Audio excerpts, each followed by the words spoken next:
श्रद्धा सुमन अर्पित करती हूँ।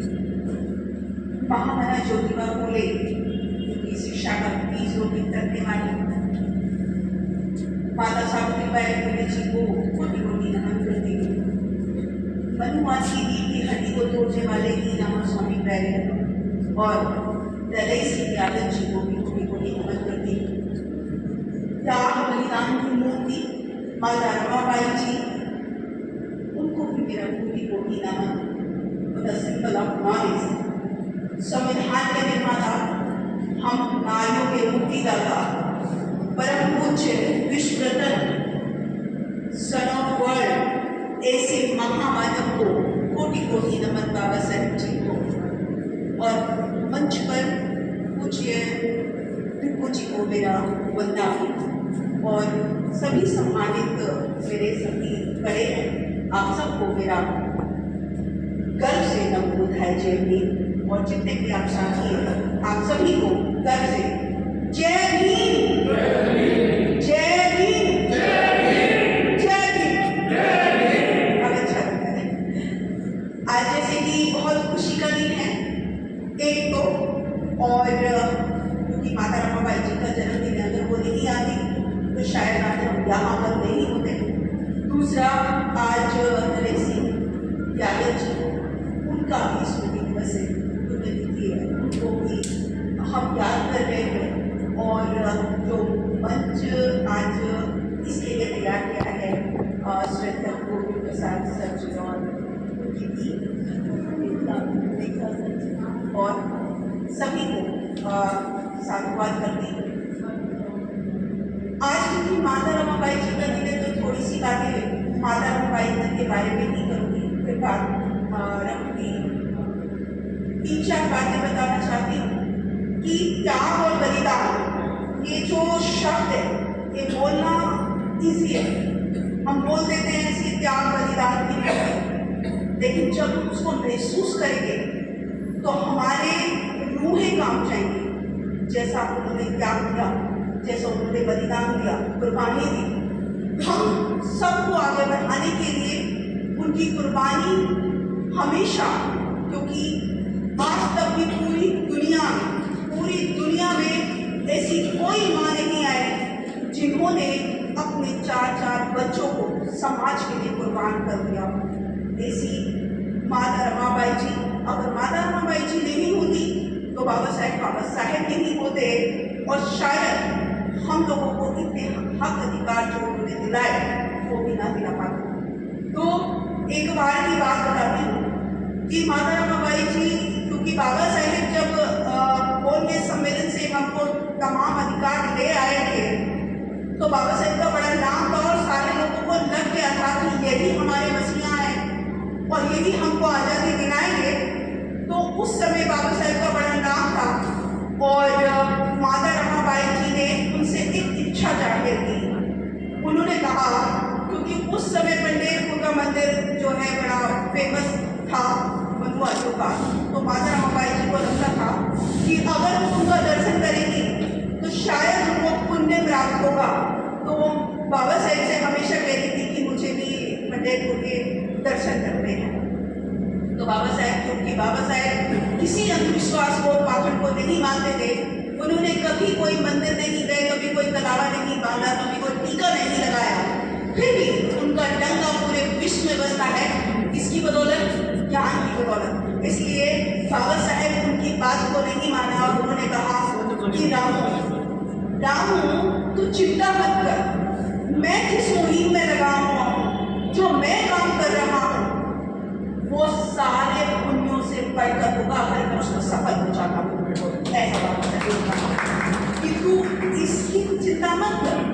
फिर एक और घटना, क्योंकि बाबा साहेब क्योंकि लगातार हमको अधिकार दिला रहे थे, लगातार हमारे लिए लड़ रहे थे, तो माता रमाबाई जी कहने लगी, क्योंकि उनको सम्मानित किया जा रहा था, तो उन्होंने सोचा कि मैं भी अपने साहब को सुनूंगी। और उनके पास लेकिन अच्छी साड़ी नहीं थी, बड़ी हुई साड़ी थी, लेकिन एक बार शाहजी गाय के वहाँ पर आए जो कि पगड़ी भूल गए थे। पगड़ी भूल गए थे, माता रमाबाई जी ने सोचा कि मैं ये पगड़ी पहनकर जाती हूँ और अपने साहब को सोती हूँ। तो वो पगड़ी पहनकर गई और उन्होंने बाबा साहेब को एक पेड़ के पीछे से सुना और बाबा साहेब को देख लिया। बाबा साहेब घर आए, उन्होंने कहा राम, मतलब वो इतने भावुक हो गए, इतने आंखों में उनके आंसू कि राम तूने मेरे लिए क्या नहीं किया, अपना सब कुछ को कुर्बान कर दिया और मैं तुझे एक साड़ी तक नहीं देना पाया। इस बात पर वो बड़े दुखी हुए, उनकी आंखों में आंसू से। फिर माता रमाबाई जी, उनका जब रमेश चला गया था, जब उनकी इंदू चली गई थी, तो ये दोनों बातें कोई ऐसी माँ हो सकती है कि अपने पति को भी ना बताया कि उसके बच्चे चले गए, मौत की गोद में सो गए।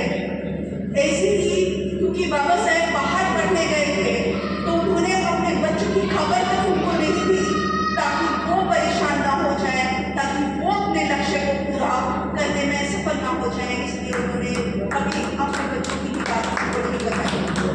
और जब वो वापस लौटे तो पूछे कि रमेश कहाँ है, इंदू कहाँ है, तो उन्होंने कहा कि वो नहीं रहे।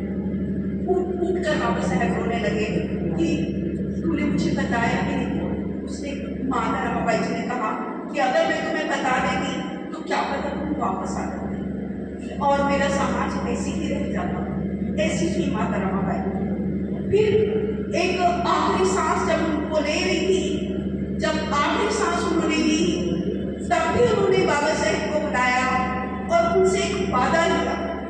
उनसे वादा लिया कि साहेब, मेरे बच्चे तो चले गए, मेरा तो राजरतन की जो आप कहते थे कि इस देश पर राज करेगा, वो भी चला गया।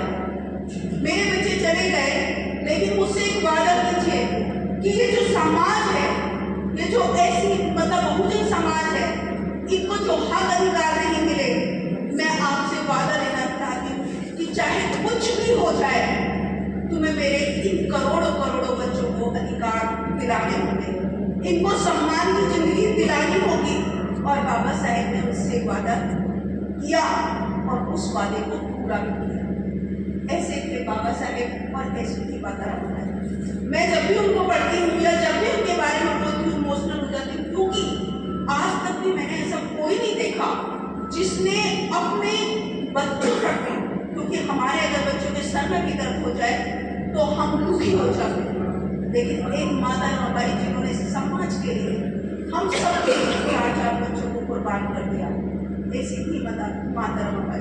माता रमाबाई जी नहीं होती, उनका त्याग, उनकी कुर्बानी नहीं होती, तो शायद आज हम इस अच्छे से प्रांगण में खड़े नहीं हो पाते। और उन्हीं को हमने बुला लिया, तो धिक्कार है ऐसे लोगों पर जो माता रमाबाई जी को या हमारे तमाम महापुरुषों को भूलकर आज भी उस धर्म में उलझे हुए हैं जो उनका कभी था ही नहीं। आज भी उसको फॉलो करते हैं, उन मनोवादी ताकत को मजबूत कर रहे हैं जो हमारा कभी अंदर जा ही नहीं सकते। आज कदम कदम पर हमारा शोषण, हमारा हक अधिकार छीन रहे हैं और हमारा समाज शांति से बैठा है। हमारा समाज को लगता है हम तो सक्षम है, हमको क्या जरूरत है, हमारे बच्चे तो छप्पड़ में लिख रहे हैं, अच्छा गाड़ी बंगला सब कुछ तो है, फिर क्यों जाना है। यदि बाबा साहेब भी ऐसा सोचते तो, यदि बाबा साहेब भी हमारे बारे में नहीं सोचते तो क्या आज हम उस जानवर से बदतर जो जिंदगी हम जी रहे थे, क्या उससे निकल पाते? नहीं निकल पाते। इसलिए समाज का दर्द ही हमारा दर्द। अगर हम अपने आप को, हम तभी अम्बेडकर न्याय कह सकते हैं अपने आप को जब हम खुद तो जागरूक हो ही, लेकिन हम अपने समाज को भी जागरूक करें। एक ऐसे महामानव आपने देखिए कि बाबा साहेब को तो कदम कदम पर बाधाओं का सामना करना पड़ा, कदम कदम पर उनको इतनी बाधाएं आई।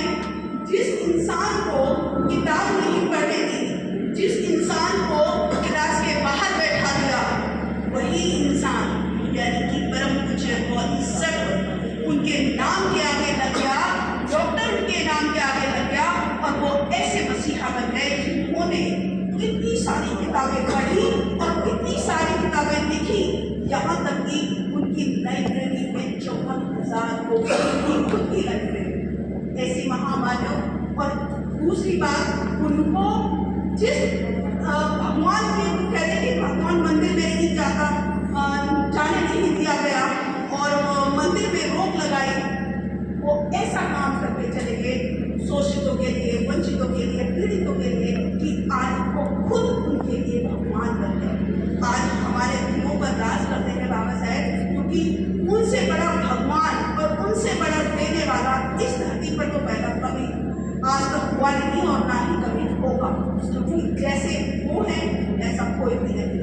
और तीसरी बात, जिस धर्म ने उनको छोटा समझा, जिस धर्म ने उनको ठुकराया, जिस धर्म में जात पात ऊंच नीच भेदभाव उनके साथ हुआ, बाबा साहेब ने उसी धर्म ग्रंथ को 25 दिसंबर 1927 को आपके हवाले कर दिया और एक साफ सुथरी व्यवस्था जो सबके लिए समान है, एक संविधान हमको दे दिया, जो कि सबसे बड़ा लिखित संविधान है। एक अच्छी व्यवस्था हमको बाबा साहेब देकर गए। तो बाबा साहेब कुछ भी अधूरा नहीं छोड़कर गए। बहुत सारे लोग कहते हैं बाबा साहेब का मिशन पूरा हम करेंगे पूरा। हम तो उनके अधिकारों को भी नहीं बचा पा रहे, हम उनका मिशन क्या पूरा करेंगे? वो खुद अपना मिशन पूरा करके गए, एक एक डॉक्यूमेंट में भारत को पथ में बना कर गए और उन्होंने कहा कि यदि तुम्हें सम्मान से जीना है, यदि तुम्हें इंसानों की जिंदगी जीना है, तो वक्त हम ही तुम्हारे लिए सर्वश्रेष्ठ है, उससे सर्वश्रेष्ठ और कुछ नहीं। तो हमको समझना होगा, हमको बाबा साहेब की और तमाम महापुरुषों की विचारधारा को मानना होगा, क्योंकि उनकी विचारधारा को जब हम अपनाएंगे, जब हम अपने इतिहास को जानेंगे और सबसे पुराना जो धर्म है वो बौद्ध धर्म है। ये आप समझ लीजिए, सब तोड़ मरोड़ के पेश किया गया, हम लेकिन जानते नहीं। और बाबा साहेब कहते हैं कि जो अपना इतिहास नहीं चाहते वो कभी इतिहास नहीं बना सकते। तो आप लोगों से उम्मीद करती हूँ और रिक्वेस्ट करती हूँ कि खुद आप जागरूक हैं, जितने भी यहाँ पर बैठे हैं वो सब के सब अद्भुत खजाने के मालिक हैं।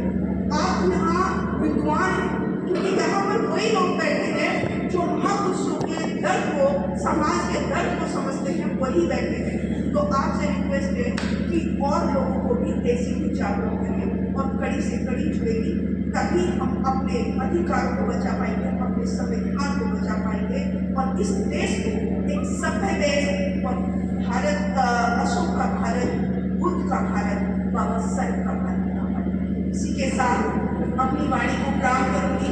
4 बातें बताई कि माता रमाबाई की ममता की, माता रमाबाई की ममता है न्यारी, वो है सबसे प्यारी, सबसे न्यारी। और उन्होंने जितने लाखों दुख सहे हैं, हजारों दुख उन्होंने सहे, वो ऐसी पावन है त्यागी नारी। तो ऐसी नारी को मैं कोटि कोटि नमन करती हूँ और मेरी आखिरी सांस तक मैं महापुरुषों की विचारधारा को पूरे जहाँ तक मैं जा सकती हूँ वहाँ तक फैलाने का काम करूँगी। ये मेरा मुस्लिम है। तो इसी के साथ हमारी प्रोग्राम करते हुए आप सभी को एक बार फिर से